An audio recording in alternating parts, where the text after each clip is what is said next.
Bonjour à tous et bienvenue dans notre rubrique d'actualité du jour. Aujourd'hui, nous aborderons les dernières nouvelles concernant le FC Barcelone, le Real Madrid et bien d'autres sujets passionnants. La Ligue des Champions est de retour et le FC Barcelone se prépare à affronter Benfica à Lisbonne. Cependant, leur vol a été retardé de 2 heures en raison de fortes pluies rendant l'atterrissage compliqué dans la capitale portugaise. Les joueurs sont toujours à Barcelone, attendant le feu vert pour décoller.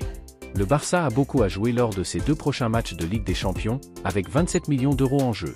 10 millions pour finir premier de leur groupe, 2 millions en cas de qualification pour les quarts de finale, 2,1 millions par victoire, et 11 millions pour sécuriser leur qualification. Pour les quarts de finale de la Coupe du Roi, le tirage au sort a révélé les rencontres suivantes. FC Barcelone affrontera Valence, Real Madrid contre Leganés, Atlético Madrid contre Retafe, Osasuna contre Real Sociedad. Les supporters espèrent revoir une finale entre le Real Madrid et le FC Barcelone. Côté Mercato, Barcelone envisage de libérer Eric Garcia, ce qui créerait de l'espace financier pour potentiellement recruter Marcus Rashford.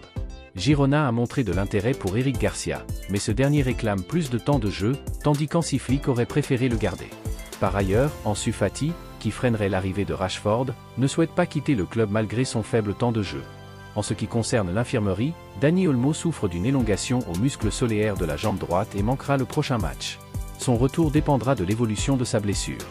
De plus, Alejandro Balde a été victime d'insultes racistes lors du match contre Retafe. Gianni Infantino a vivement condamné cet acte, déclarant « Le racisme n'a pas sa place dans le football ni dans la société. Nous devons nous unir pour combattre ce fléau ». Du côté du Real Madrid, les Merengues ont impressionné lors de leur match contre Las Palmas. Kylian Mbappé et Jude Bellingham ont brillé, bien que 3 buts madrilènes aient été annulés. D'après des images de Real Madrid TV, l'un des buts de Mbappé aurait dû être validé, soulevant une nouvelle polémique sur l'arbitrage.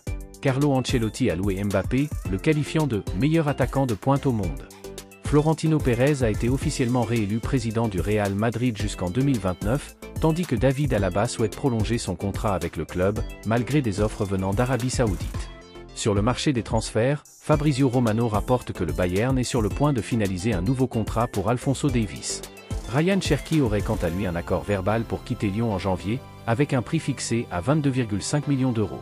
Federico Chiesa, lui, reste déterminé à réussir à Liverpool et ne compte pas partir. Dans les autres championnats, Manchester City est remonté à la 4e place du classement, à 6 points de Nottingham et Arsenal. Le PSG ne pourra inscrire Kvaratskhelia pour les prochains matchs de Ligue des Champions, sauf en cas de qualification pour la phase finale. Les Red Devils de Manchester United ont subi leur 4e défaite à domicile en 5 matchs de Premier League et occupent une décevante 13e place. Brighton, quant à lui, pointe à la 9e place, à 3 points des places européennes.